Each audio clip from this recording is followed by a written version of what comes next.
اب کوئی مسلمان ریاست، کوئی مسلمان معاشرہ ریاست مدینہ کی نقل تبھی اتار سکتا ہے جب اس کی اپنی ریاست غیر ملکی ڈکٹیشن سے آزاد اور اپنے قومی فیصلوں کی بنیاد پر، اس میں عدل و انصاف کے مطابق تمام معاہدات وجود میں آئے، اس میں امن و امان یقینی ہو، خوف کی حالت، دہشت گردی، قتل و غارت گری کی حالت نہ ہو، اور وہ سوسائٹی تبھی ترقی کر سکتی ہے جو معاشی طور پر خود مختار ہو، قرضوں کی معیشت، مہنگائی اور غربت و افلاس کی حالت میں ہو۔ ہمارے اہل علم و دانش کو ان امور پر اپنے طلباء کی تعلیم و تربیت اور اپنی سوسائٹی کی تعلیم و تربیت کی طرف متوجہ ہونا چاہیے۔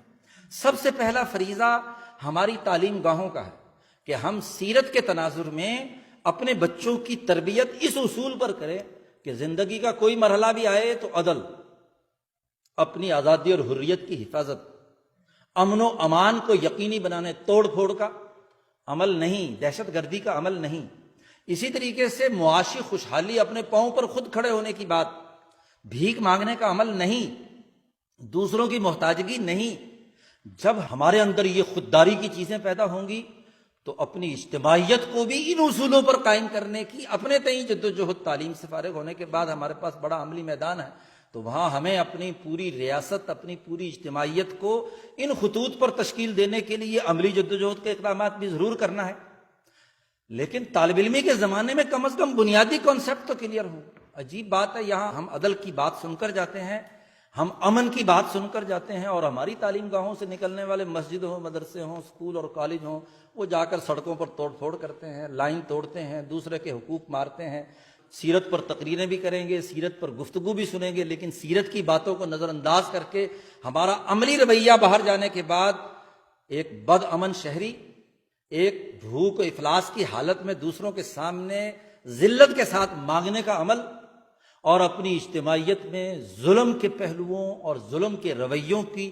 وہاں موجودگی، اور اپنی آزادی اور حریت کی حفاظت تو کیا کرنی۔ تو یہ تمام امور یہ سیرت سے متصادم ہیں۔ آج ہمارے طالب علموں کی ذمہ داری ہے کہ ایک تو نبی اکرم صلی اللہ علیہ وسلم کی سیرت کا مطالعہ اجتماعیت کے نقطہ نظر سے کریں، ریاستوں کی تشکیل کے اجتماعی امور کے تناظر میں کریں، کیونکہ آج چیلنج یہی درپیش ہے۔ یورپ اسی تناظر میں ہم سے بات چیت اور گفتگو کرتا ہے یا اپنی ریاستوں کو نمونے کے طور پر پیش کرتا ہے۔ ہمارے پاس ان سے جب اعلیٰ نمونہ موجود ہے تو اس نمونے کی علمی بنیادیں بھی تو ہمارے پاس ہونی چاہیے۔ صرف عقیدت سے دنیا میں کوئی نتیجہ نہیں نکلتا۔ قرآن نے کہہ دیا نہ تو تمہاری تمناؤں کا اعتبار ہے اور نہ تمہارے اہل کتاب کی تمناؤں کا اعتبار ہے۔ خواہشات اور آرزوؤں کے دائرے سے نکل کر عمل کے دائرے کے اندر ہمیں اپنی علمی، فکری، عقلی اور اجتماعی کاوشوں کو سیرت مقدسہ کے مطابق بنانے کی جدوجہد اور کوشش کرنے کی ضرورت ہے۔ اللہ تعالی ہمیں سیرت کو سمجھنے اور اس کے مطابق عمل کرنے کی توفیق عطا فرمائے۔ وآخر دعوانا ان الحمد للہ رب العالمین۔